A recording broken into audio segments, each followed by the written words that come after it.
Am I pointing? Am I looking You somewhere? can, yeah, Oh, you can looking look right at that for that. For sure. Well, so this is Mack OC, and y'all listen to the Vanguard. Mack OC, thank you so much for being here today. For sure, man. Felt like it was time to have. Man, stop saying that, John. It's overdue. I appreciate you, though. I'm happy as ever to be here, for real. This is a bucket list thing of mine, for sure. So it's great. Thank you, man. Well, yeah, likewise. And you brought the energy today. How did the songs feel? Sounded good, felt good, tiring, yo. It's Yeah. like performing in front of nobody. But this is great. I love it. I love it. And I love what y'all got going on. It's a vibe always. So. Appreciate it. Appreciate you being here. Always.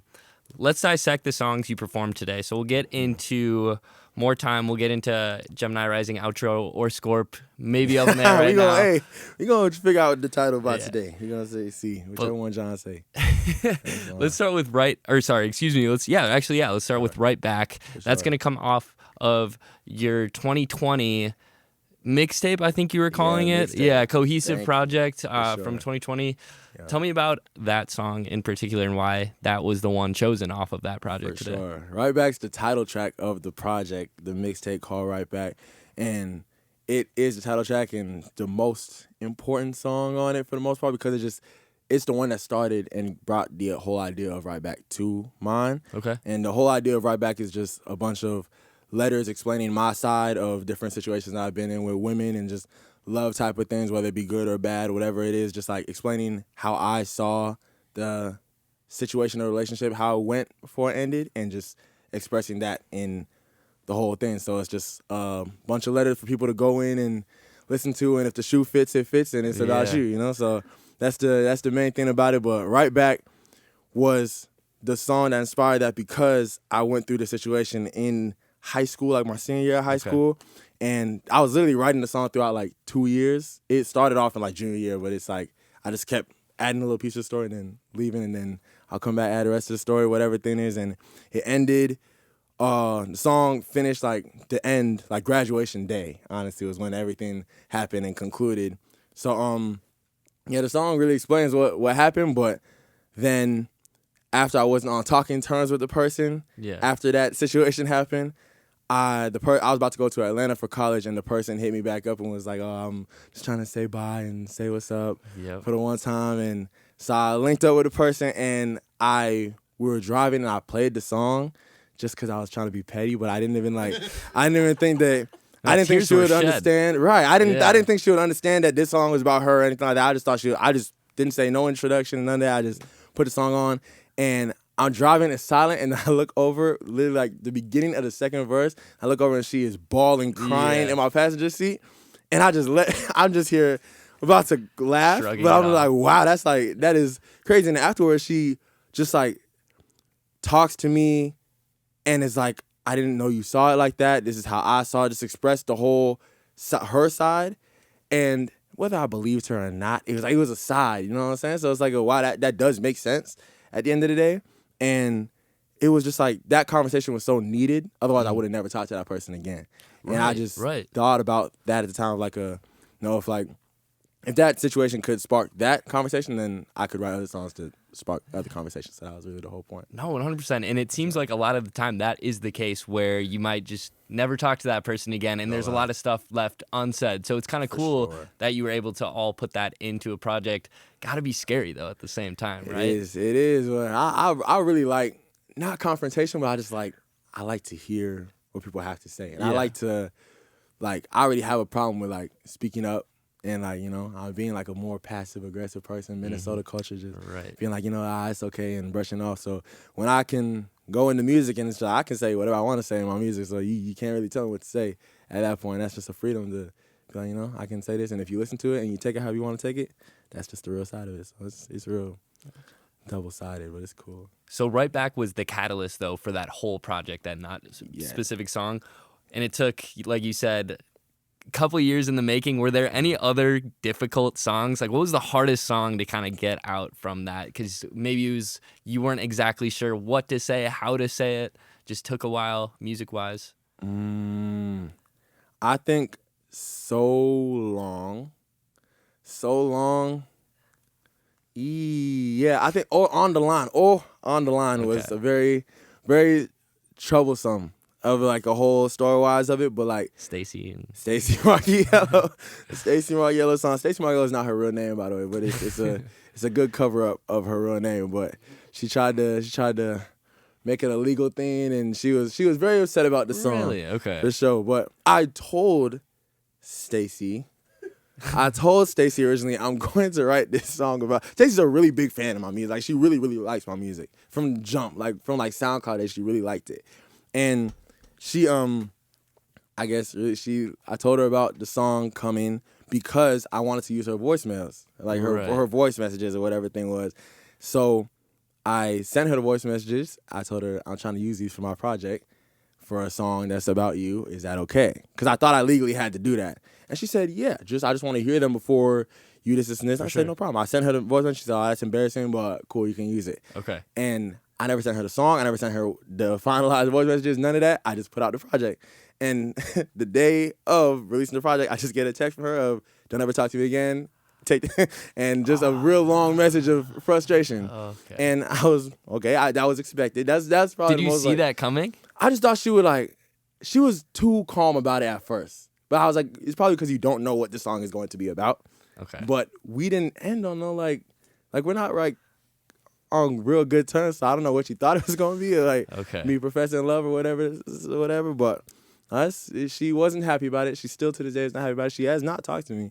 She kept to her word for her good on us. She has not talked to me. But I love that song. It's one of the most popular songs on the project though. So I like it. And I think there's like a lot of mixed feelings about it from outside people, and just being like that was like crossing the line, or that wasn't like respectful or whatever thing is. And it's like I like listening to the song and knowing it as my song is like I never said anything that was directly to be disrespectful. Everything was just the truth of what the situation was. And that's the same thing that I told her of, like I just expressed the story exactly how the story was.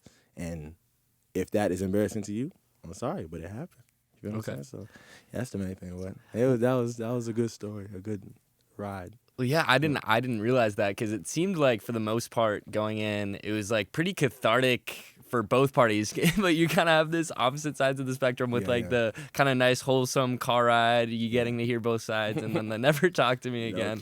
Was that the only case where that was the case where like they cut you off completely, but in other cases it was a lot more of a positive thing?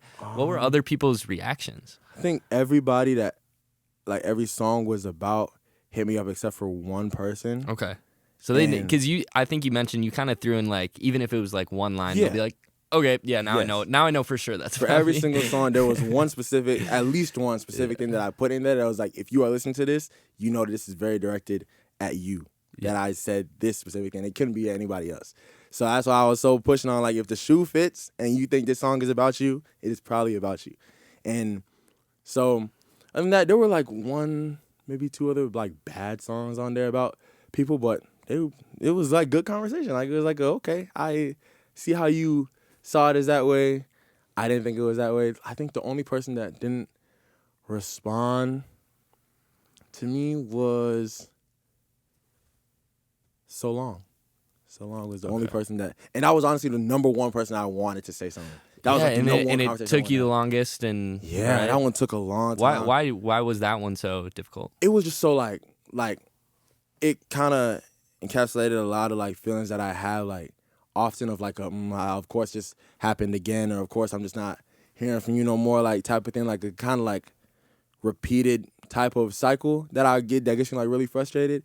And I was like, I want like an answer. And I expressed that a lot in So Long in itself. Like, I just want you to tell me why this is like whatever the situation is, you know what I'm saying? So but she never did. And I think the person about that roller coaster was about also didn't like say anything, but they reacted to it on their live. Like somebody else put it, they were like in a live on Instagram was like, send me music. And somebody that I did not even know put my song. Yeah. I went to my school at the time at Clark, Atlanta, and put my song. She put my song. I was like, oh, this is my guy, Mac. I really rock with this song. And just pushed on, kept it going. Then she was like, I like the song. I kept going, but I was like, I feel like you were like this. I was here on the live, just, ooh, boy, I can't wait for her to start crying and hang up the phone and call me right away. And she just kept going on her live. She was perfectly fine with it. I was sick, but at least she heard it. That was And at least you got your part of the story out, and I'm sure that was... That's fine. As long as the project was out, I'm glad I had the conversation that I had. So it was good. I got everything I needed out of the project to this day. So I'm satisfied with it.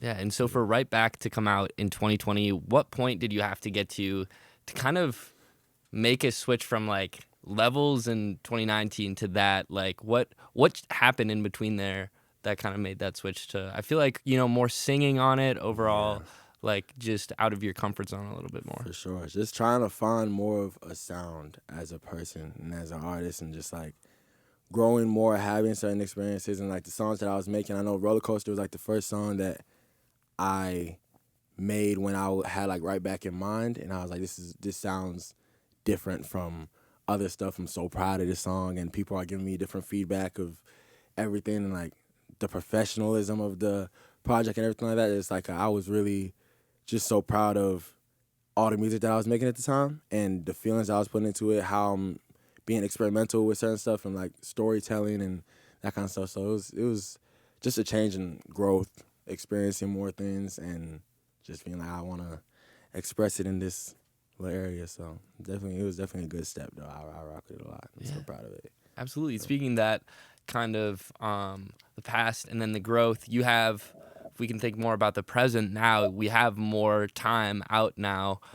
Tell me about the process of getting there and kind of going within a new element of music as well. Yeah, it's Afro. All right. And just being around these people in Ozone, it's really like people I've been around. I've been so highly influenced by seeing what they do and what they're able to do and the different lanes they're able to get into. And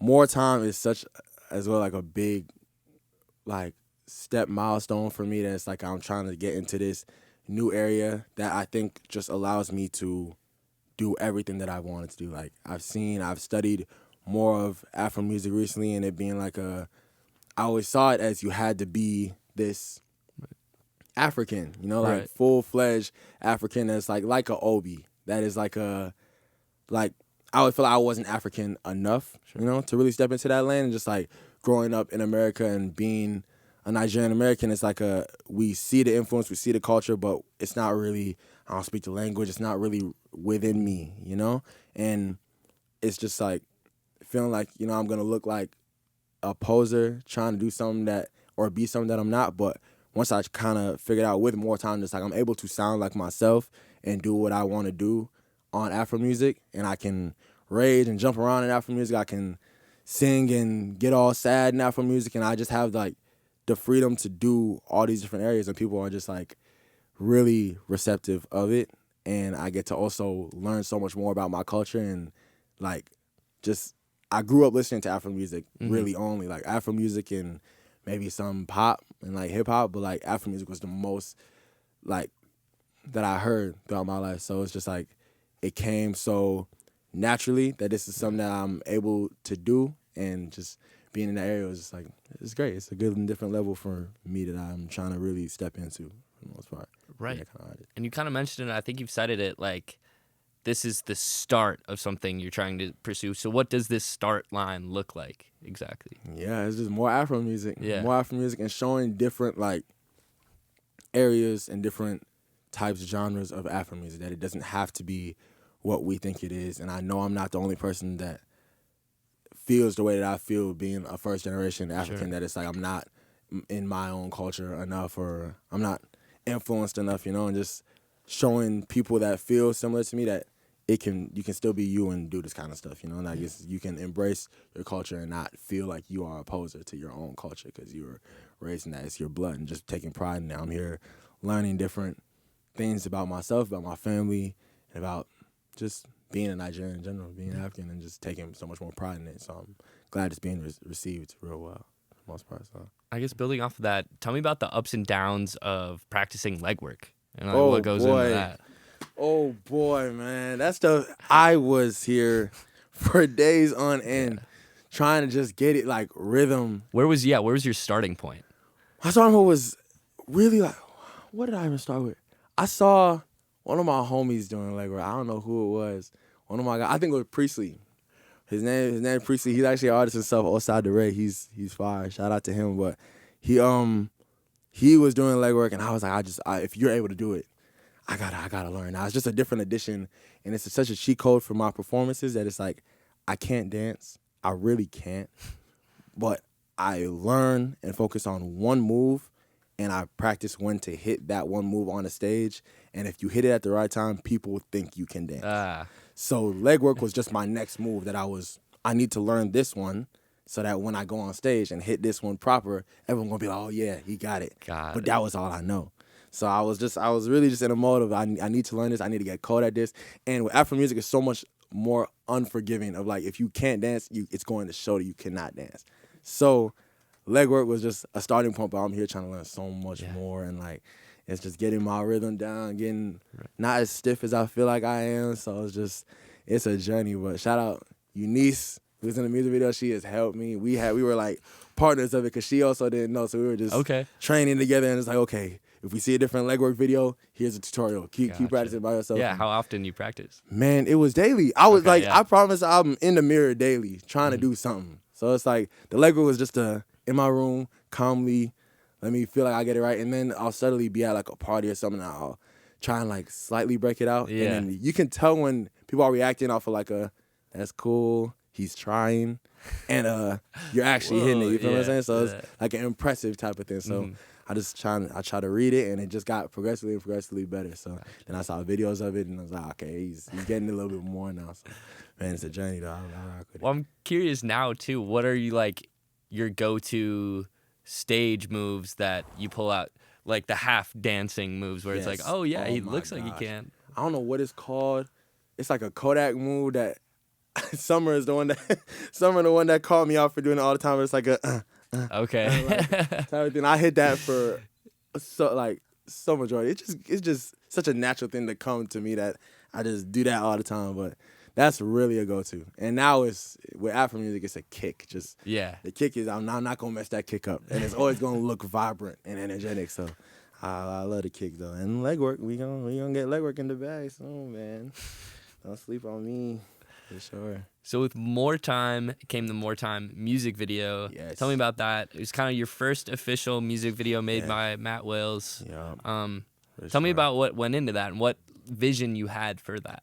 For sure. It was originally with More Time, I just had such a focus of like I'm going to do a lot of things with More Time that I didn't do previously with like other songs. I feel like the number one thing I lack in my artistry and just as a musician in general is just promotion and the business side of stuff to this. Like, I'm lacking the push of my music, and I always have strongly believed like if just more people hear it, then the music is there, you know. But it's with More Time, I was like, I'm gonna take this one song. I'm really confident in this one song. I'm getting good reactions from this one song, and I'm going to do everything on time. I'm gonna turn it in on time, put the lyrics in.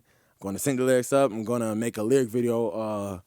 Promo video or TikTok, like everything, every aspect of it. And I covered a music video behind the scenes, but I never had a music video before. So, because I've always just been, especially once I joined Ozone and I saw their music videos, I said I can't just put something up that's just a cute little, okay, he tried type of music video. It's just gonna look bad next to theirs. So I said I need to make sure that when I have time for my music video, I'm going to have the money behind it, I'm gonna have the time behind it, that kind of stuff. And I just thought More Time was the perfect time. So the original idea I had for the music video was just really how it turned out. Like just having a good time. I know it's a real sexual song, and I was so much more focused on like, I know it's already sexual, so I don't want to do sexual stuff. I feel like people would expect me to come in there and just, it's a whole sex scene of everything.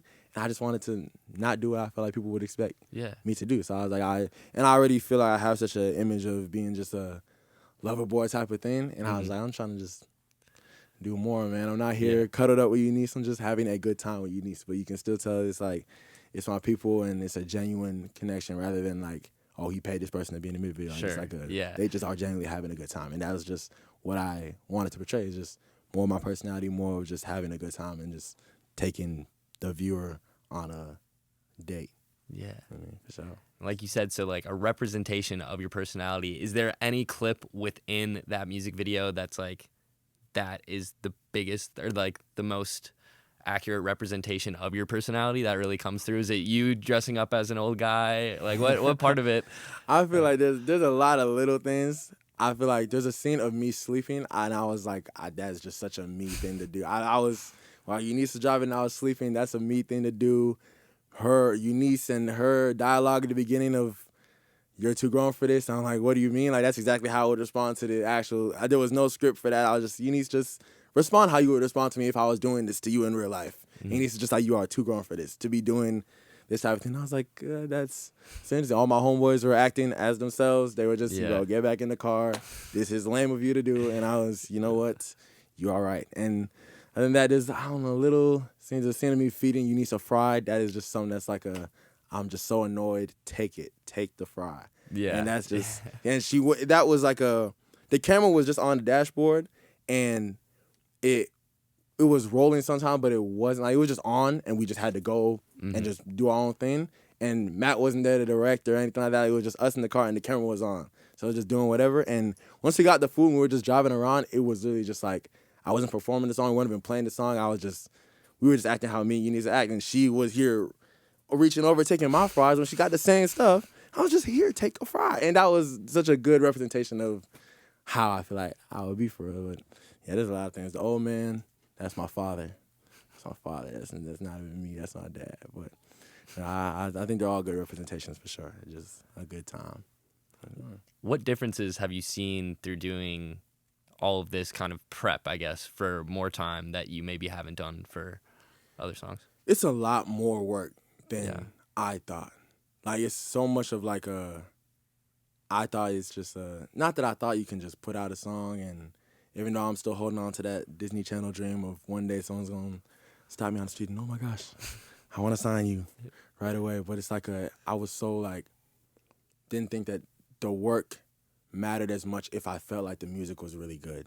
So I thought the number one thing was, if the music's good, it's got to go somewhere type of thing. But just the little behind the scenes stuff and organizing a music video, it's so much. I give so much credit to all y'all that have done that. That is so much stress and so much of like oh my gosh, I need everything to look right, and then you have to go on camera and be carefree.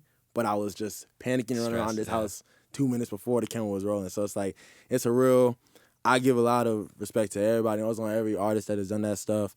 For sure, that's amazing. And just you can make content out of anything. That's also what it taught me. It's like anything can be content. You just have to make it. Just be conscious of what content you're trying to put out, who you're trying to be, and you can make content. A slight little thing, like people really like the lyric video, and that was just such a impromptu, like, let me come along, I'm in this car, just shoot this right now. And then we did type of thing. The behind the scenes, it's real simple. Like, stuff is simple, but it's hard at the same time. Like, it's good though. I need to start doing it more often once I get out of school. Yeah. So is that mindset kind of permanent though? Like, anything I do drop, it's gonna be pretty methodical. It's gonna have this behind it. It's gonna have that behind it. Yeah, it doesn't all have to be as big as that. Yeah, for sure. But like, I as much as I would want it to, it's like I feel like right now it is like Right Back came out like a little bit over a month ago type of thing. And I feel like I have been talking about that all year. Like, I feel like it's just been, I'm tired of, not Right Back, More Time. More Time, yeah. Yeah, More Times, I feel like it's just been such on my mind for so long while I'm here trying to like, I have this next song I'm trying to put out, I'm trying to do this next thing, and like, but it's been that took so long. Like, I was here starting the first TikTok or anything that I put out of it was in February, and the first time I ever teased a song, and now it's April and I put out it behind the scenes, like, it's still talking about More Time. Yeah. So it's like the elongating the process and that kind of stuff. It's like you don't have enough time in a year to do all that, but just keep pushing. I'm trying to come with the same energy though, for sure, for the next stuff. Yeah, well, speaking of the next stuff, let's get into that other track you performed, which is Gemini Rising, outro, Scorp. Tell me about that track. For sure. I'm trying to have that be the outro of my next little EP that I am trying to have. That's an Afro project called Osinachi. And I really love that song. Like, it's probably my favorite song that I have currently. Even I don't think it's the best song that I have, but I think it's my favorite song that I have. And it's just like such a hitting topic for me, and just such a good conclusion of like everything, just like sorry for the wait, but thanks for waiting on me, and it's just taking time. I really appreciate anybody that's like taking the time, because I've realized over so much like how much I've been lollygagging with music and just taking my time with certain stuff and making excuses for myself and being in school or I got work or this and this, and like Gemini Rising Outro is just such a expression of my feelings and how I feel about life rather than it being about a woman or anything. So like it's just such a meaningful thing and a mistake that I feel like I consistently make, that the hook is here talking about like just call me if you need a friend, because I can't save the world and I can't save myself, so I put my energy into somebody else. And it's just I really resonate with that and feel like I can't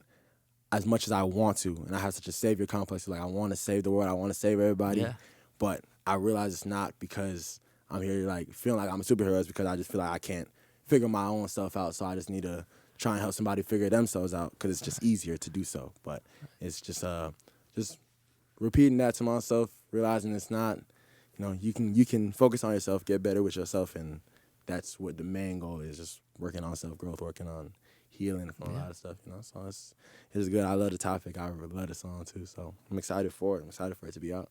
Was there something that got you to that point to be like, this is a song that did it take a while to write?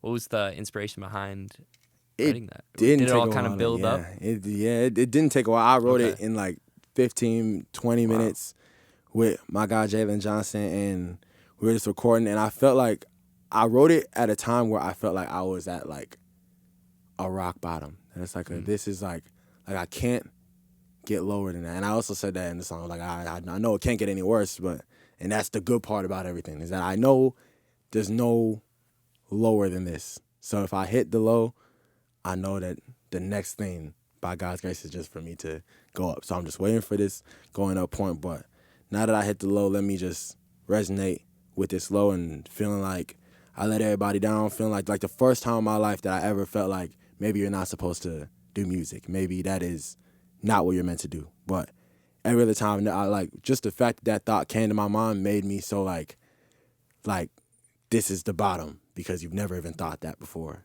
So like that it just like really resonated. It was real easy to put on to paper, real easy to put into words, and yeah, I'm really glad that it's like into a song now. I hope people can not feel how I felt, but relate to it. Yeah. Relate to it if they need to relate to it, and just it's a rock bottom, but that means the only place it can go is upwards. So it's going to get better. It helps a lot. You know what I'm saying? Well, 100%. I think people can relate to it too, and I feel like the element of like saving face even as a person can be hard, and then you add on top you're an artist and you kind of like have to present yourself a certain way. Was that a struggle as well? Yeah, most definitely. Because it's like, especially at that time when I'm here trying to transition to Afro, I can't go on stage and start doing like the sad songs that I want to do or that like I feel, and I feel like I can really represent this feeling right now.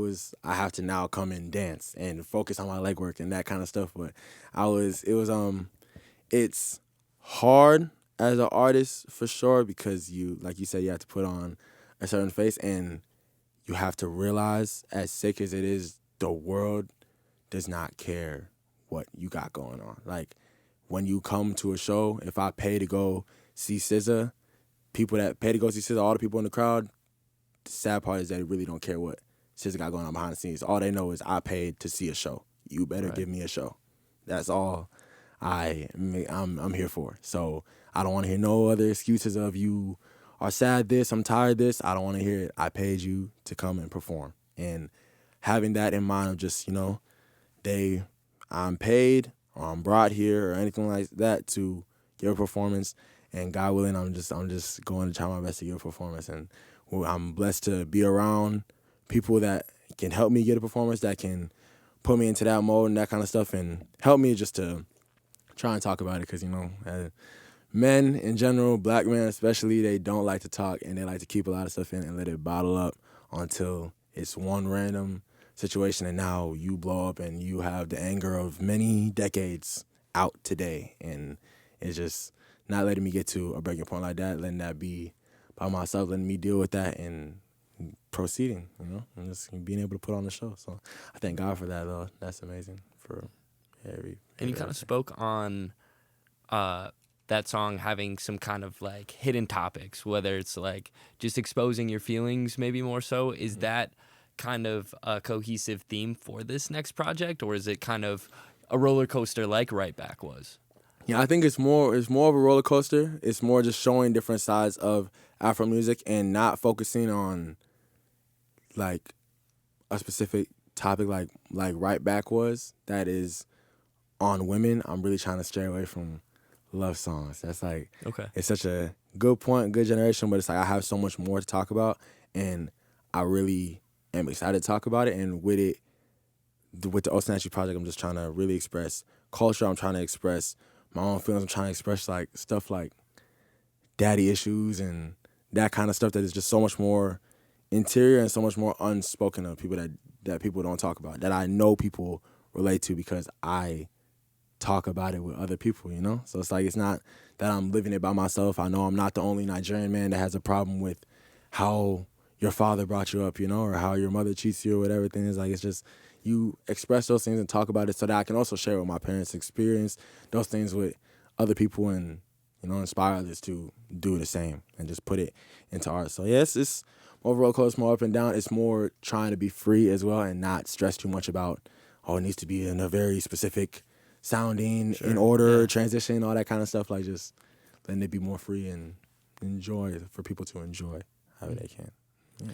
And just throughout this whole conversation, it seems like there's a lot of growth and learning from different experiences. Obviously, Minnesota being the home base, but you were in Atlanta for school for a little bit. What were kind of the main takeaways from your experiences going to CAU? And also, I just want to say, I lost my train of thought. Just CAU and like what experiences you brought back, and that's what it was. And kind of maybe losing that sense of Minnesota nice that didn't really hold as much ground there. For sure, it did not hold as much ground, and that it taught me a lot, and taught me a lot about how I react to certain things, more about myself, and just going there and people automatically being like, all right, you're gonna have to fix this passive aggressive stuff because you're gonna get us all in trouble, and having to snap out of it right then and there, and not really knowing like what I'm doing or what I'm doing wrong or what it means to be passive aggressive, and just going there and realizing like not everybody's your friend. You can't treat everybody like your friend, sadly, but it just makes you stronger. It makes you this is a different environment. If you're able to deal with this, it makes home seem a lot easier, for sure. But it also shows me different people's experiences, and having a roommate in Clark, Atlanta, that was a complete, like, the polar opposite of me. Okay. That he is like a Chicago born and raised guy, and he's like, none of this is new to me, and you are this passive aggressive guy that I'm just trying to teach you how to like move here because I've grown up in this. And just hearing about his experiences, and he's like, I don't know, just so educated on those kind of topics and those kind of places, and he just showed me the ropes on a lot of stuff, and was just like, just calling me out on my stuff as well. So I really appreciate the people that I had around me at the time to keep me safe, for the most part, but running from whatever I ran from, and teaching me different stuff with my mental. And a lot of people here like to put up a front and see places like that, like Atlanta, like Chicago, and really try and front like that is cool to them. And that kind of environment is more of a cool thing and more for show. And my roommate and the people over there really just showed me that it's not a thing for show. It is like, that is real life. And once you see how they real life, they would kill to be in a position that we are in, that we don't have to worry about those kind of things. Yeah. So it's just not it puts things into a different perspective, and made me really appreciative of the stuff that I have, and not feel like I needed to change myself to be somebody else. Is just, just be a better version of yourself. It was great. I wouldn't trade it for nothing. Even though I came to the U, I'm so glad that I went there. Right. It helped, for sure. And were there noticeable differences in your interactions when you came back? And then also, was it easier to see when people were putting on fronts? Yes. I was so ready to call things out when I came back. I was so ready to just, like, anybody that wants to do any type of passive aggressive stuff, I'm gonna be all right. Say it with your chest, and now I'm this aggressive person. But it's like I was feeling like I was aggressive, but it was more like I was finding my assertive and finding my middle ground. Yeah. And when you're a passive aggressive person, people always have those jumps of you go from passive aggressive to aggressive because that feels like that's what you have to do in order to change people's mentality of no, you can no longer talk to me like that type of thing. And especially when they know you as a passive aggressive person. So you go to Atlanta and I come back and now everybody is, oh, so you think because you went to Atlanta, you this big tough guy. Right. And I don't even think that. I'm just telling you that this is my boundaries, these are my rules, and I want you to address me in this way, and that made me have to go through cutting certain people off and going through those kind of ups and downs. But it's like finding a good middle ground and seeing the cap in a lot of people, and especially in the school district as well. Like you're still teaching me this, or you're putting this out in this way, or you're gonna come and sit here and tell me that Martin Luther King was this and that is Black History Month. That's our celebration. And now, but I just came from HBCU that told me every little thing that, you know what I'm saying? Like every detail of it, like that Martin Luther King didn't die on that balcony that they keep telling us that he did die on, and it's proven. But they over here, they're not gonna tell you that. They're not even gonna get that deep, So it's like just calling out even teachers. That was the main people I was calling out, was teachers. And I was like, can you tell the whole story? If you don't want to tell the whole story, I'll tell the whole story. Yeah. But I felt so much more educated on certain things, so it was really helpful. I loved it for sure.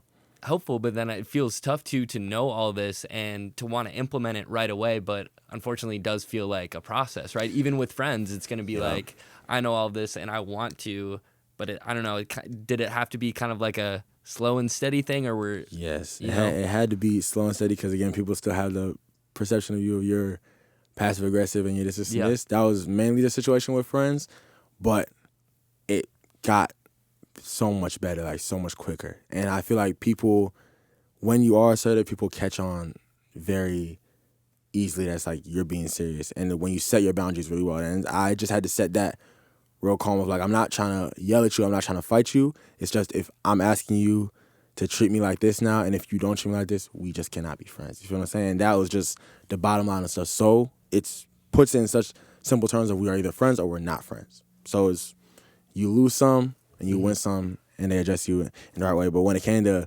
school, it was a little bit easier but harder in some ways because like, I'm still a new kid and I'm still new and I'm here trying to meet new people, whatever thing is. But then the teacher said something, I'm here like, that just bothered me, but I'm the only Black kid in this room. So they're going to look at me to speak on this anyway.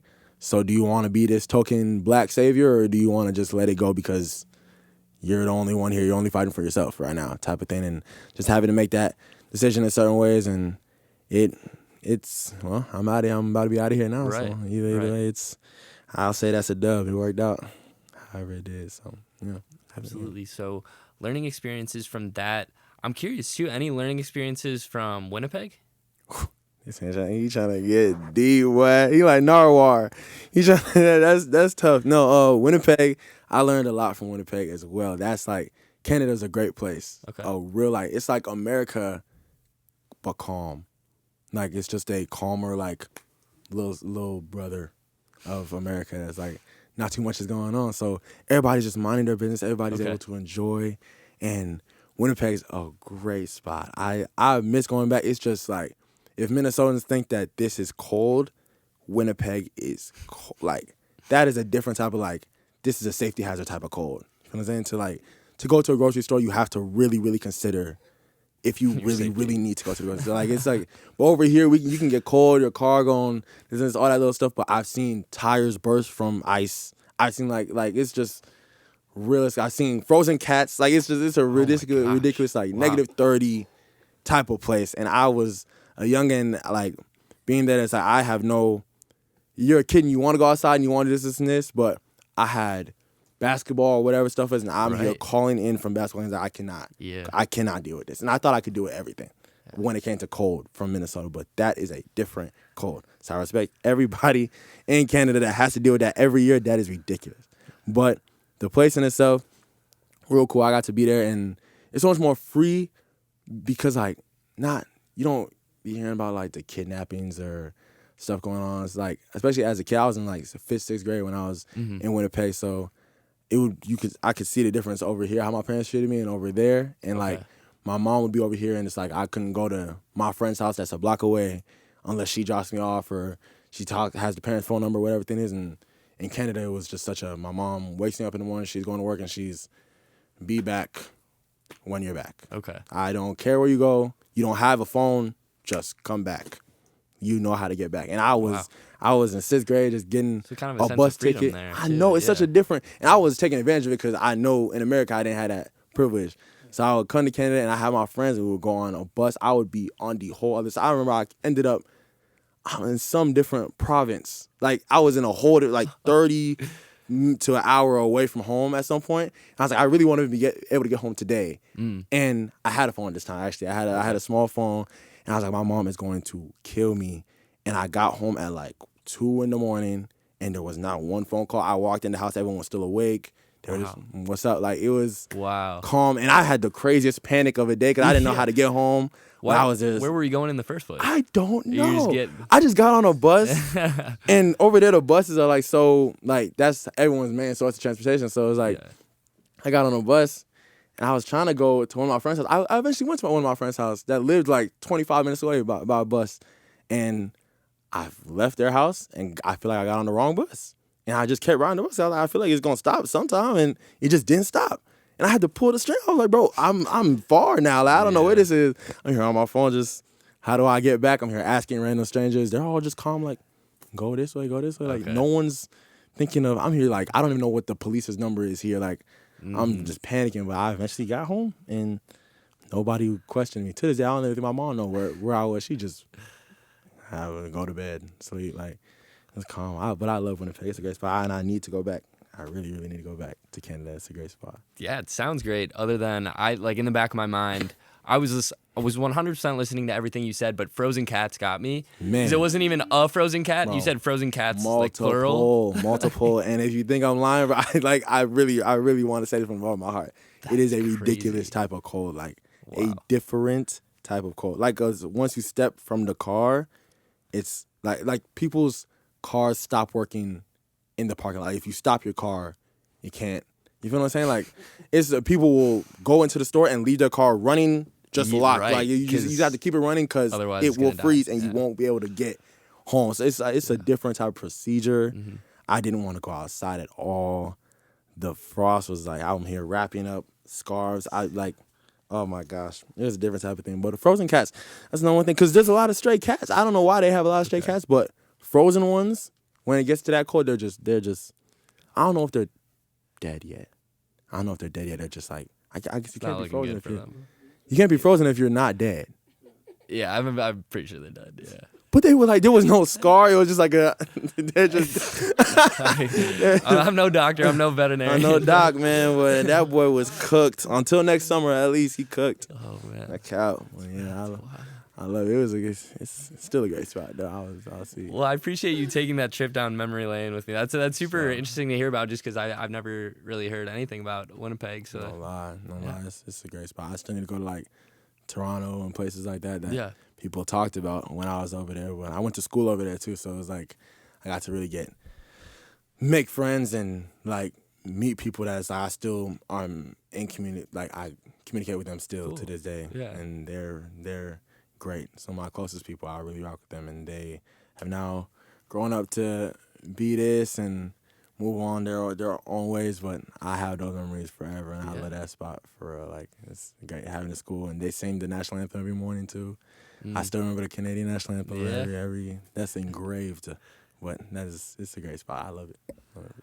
Well, thank you so much for being here today, Mack OC. Anything else on your radar? Anything else we didn't get to that you kind of wanted to share here today? What day is the Ozone Show? April 22nd. Ozone Show at where? Prize Brewery. April 22nd, Prize Brewery, Ozone Show. ASA show is coming up May 5th. I'll be performing there. There's more in the works, but we will talk about that when we talk about that. Other than that, new music is coming out very soon. Osinachi project is coming out this year as soon as possible. More Time is out now. Music video, lyric video, every dang thing is out now for that song. And yeah, I'm finna graduate, yo. So I cannot wait. I'm finna be a grad, man. But that's the newest thing. I appreciate y'all. Say congrats to John too, man. Congratulations on getting out of here, however it is. And yeah, I appreciate y'all having me, bro. For real, this is amazing. Bucket list, I'm telling you. Thank you for being here. Of course, bro. Sweet. Bet. Wrap. Dang.